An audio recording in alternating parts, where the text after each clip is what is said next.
Okay, well, howdy.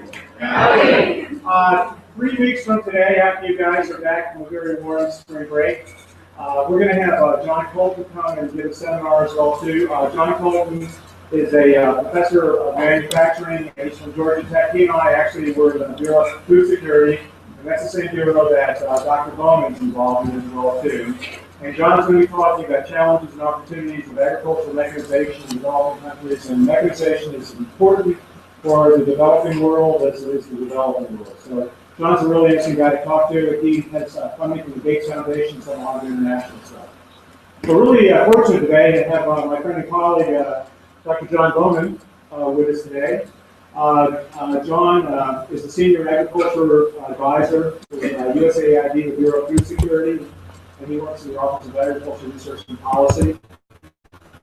Our center has also been co-sponsored too by the World Institute of International Agriculture as well.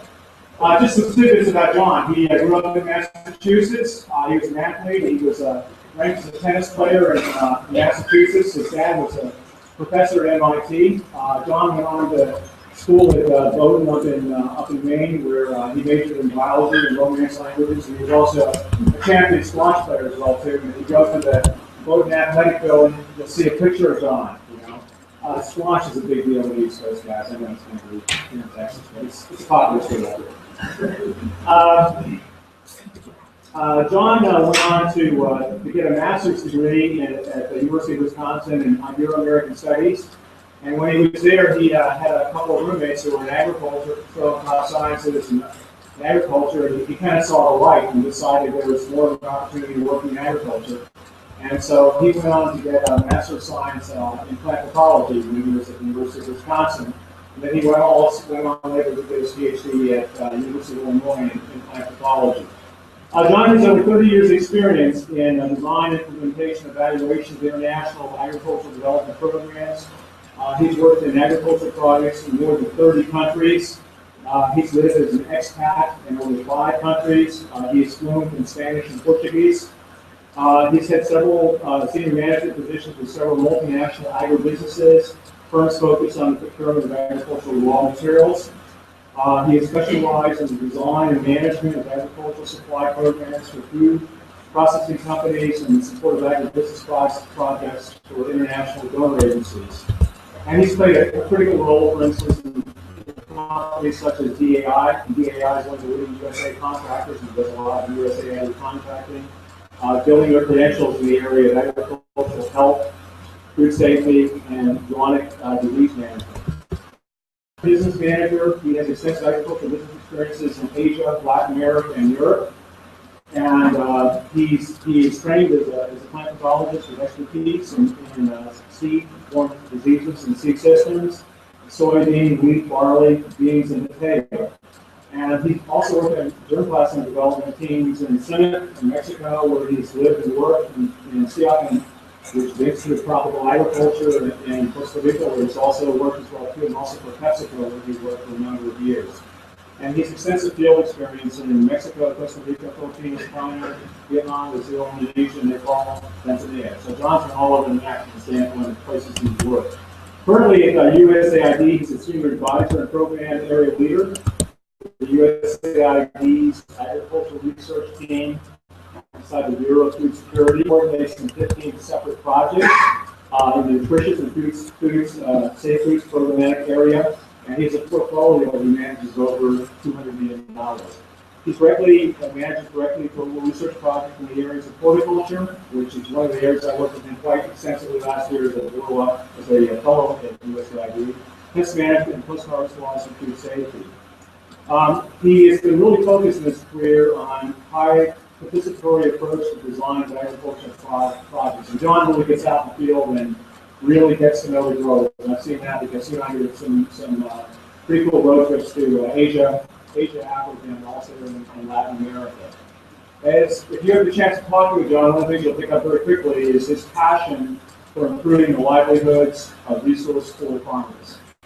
And he's also very much interested in trying to entice as many young people into the opportunities in international agriculture and horticulture.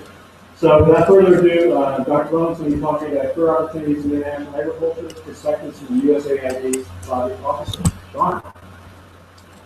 I did not authorize that introduction. I'm going to have to give you your whole talk. A light version, sometimes transmit.